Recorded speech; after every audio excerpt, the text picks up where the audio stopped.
Beneath the Iron Tracks. Before we start, like and subscribe my channel for more amazing stories.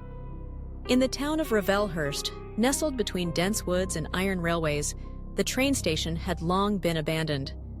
Once a thriving stop built in the year 1901, it had closed after a series of strange disappearances during the late 1950s.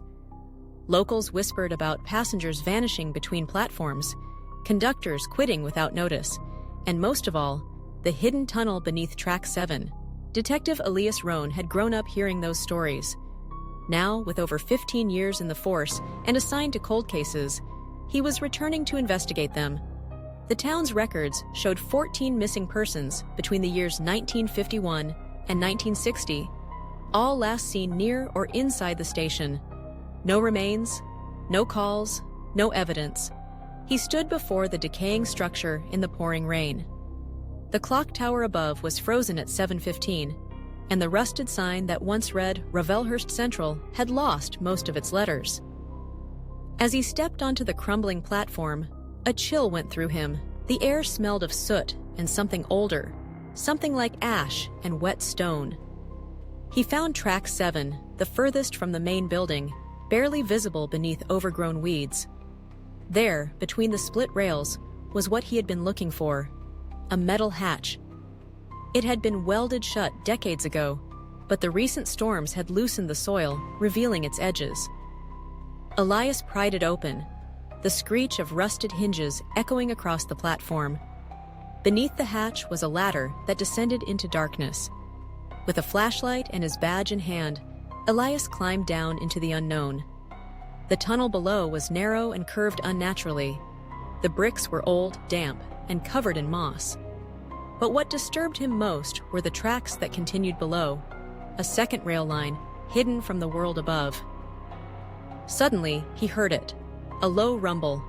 Not thunder, a train, but there hadn't been service here in over 70 years. The tunnel trembled slightly. Lights flickered. He pressed himself against the wall as wind rushed past him. Then came the sound of a train whistle, far in the distance, mournful and slow.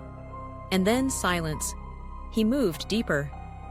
After walking for nearly 20 minutes, he arrived at a hidden platform underground. Unlike the rest of the decayed tunnel, this area looked preserved, clean. Benches, timetables, even glowing lanterns. But there were no people, until he saw the conductor. A tall figure in a black uniform, face hidden beneath a wide cap, standing perfectly still beside a black steam train that hadn't run since the war. Elias called out. The conductor turned his head. "Where's your ticket?" His voice was flat, hollow, like it came from inside a tunnel. Elias stepped forward, flashing his badge.